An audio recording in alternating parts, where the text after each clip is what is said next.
Okay, good day guys, no? Meron kaming service dito guys na Samsung automatic washing machine. So, ang problema nito guys, maingay, no? Kapag nag-spin siya guys, hindi na sumasabay yung drum. Yung umiikot lang guys, itong pinaka pulsator lang. Hindi na guys sumasabay yung drum, tapos maingay siya. Diba, nag-crack pagka nakalagay sa spin, no? Ganun din siya sa wash, no? So, ang ginawa namin dito guys, baklasin namin to. Papalitan namin to guys ng clutch gear, no? Ito yung clutch gear guys, papalit natin. No, so malamang guys pag ganito ang problema guys ng washing machine, pudpud na guys yung pinaka gear ng kanyang clutch, no. So baklasin natin to guys yung ilalim, no. Ito yan guys, yung clutch gear niyan.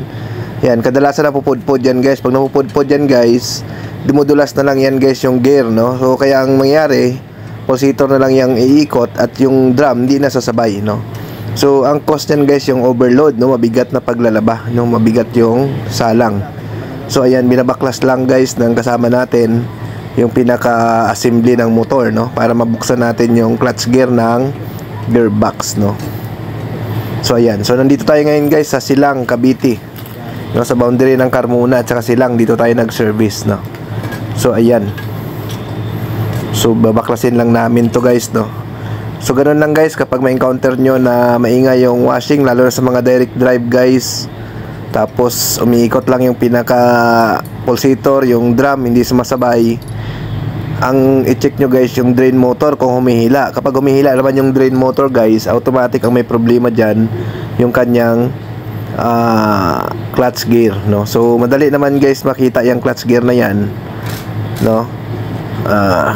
Dito guys, bubuksan lang natin, no. Tanggalin natin yung motor, no. So kalasin natin yung pinaka clutch gear nito, no.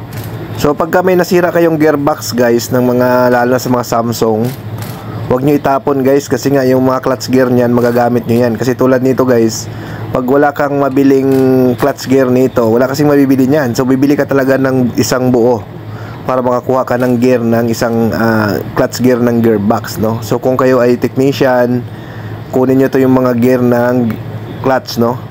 Magagamit nyo ito guys, no, kapag naka-service kayo na sira, no. So minsan naman yan guys, ang ginagawa namin diyan, kapag hindi siya ganoon ka durog pa yung gear, yung spring yan guys, binabanat lang natin yan para matanggal natin yung pinaka, or para ayan, wait lang, tulungan muna natin guys, no. So ito guys, hilain nyo lang yung pinaka-preno nya para matanggal nyo ito. So ayan guys, oh, ayan, kung mapansin nyo guys, durog na yung pinaka-gear. So ano na to, ayan, oh, ito yung bago, ayan, oh, ayan, ito durog na yung luma, no. So ito lang guys ang problema, no. Ito yung papalitan natin. So ayan, so isasalpak natin to, no. So actually guys, wala tayong nabibiling gear nito, no. Yung customer natin, pinabili natin siya ng buong gearbox na, kasi wala tayong magibiling gear nito.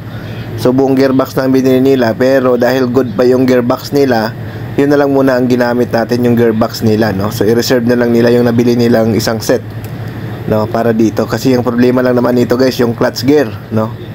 Ayan, so ibabalik lang po natin, no. Ayan, so ganoon lang naman kasimple guys pag mag-troubleshoot ng mga ganito na maingay, ayaw sumabay yung pinaka pulsator lang ang umiikot, ayaw sumabay ng drum, no. So ayan, so ibabalik lang natin guys yung motor, no. Ayan, so ito yan guys, yung luma, ayan, no, durog na. Ayan, so ito yung partner nya sa ilalim. So clutch gear ang tawag niyan guys. Ayan, so ibabalik natin, no. So ayan, mas maganda guys kung may impact tayo, mas mabilis natin siya maikabit yung mga gear or yung mga bolts nandito. Ayan. So pagkatapos yan guys, testingin na natin, no? Pagkatapos natin maikabit yung lahat ng motor, lahat ng bolts ng motor, ititestingin na natin. So ayan, so sa mga baguhan, no, siguro naman kabisado nyo na yung gumawa ng washing machine, kasi halos lahat naman tinuturo na natin dito, binibigay na natin dito, no. So halos nauubos na namin guys, upload lahat ng problema ng washing machine. Nandyan na lahat sa mga videos natin, yung mga problem ng mga washing machine. So panoorin nyo na lang isa-isa yung mga video natin dyan para makabisado nyo na guys yung mga washing machine, no. Ayan. So Ayan, ayusin lang natin to guys, no? So yan guys, testing na natin guys. Ayan, smooth na yung takbo niya, no? So wala na siyang problema. Ayan. So working na yan. So okay, maraming salamat sa panood. Bye bye.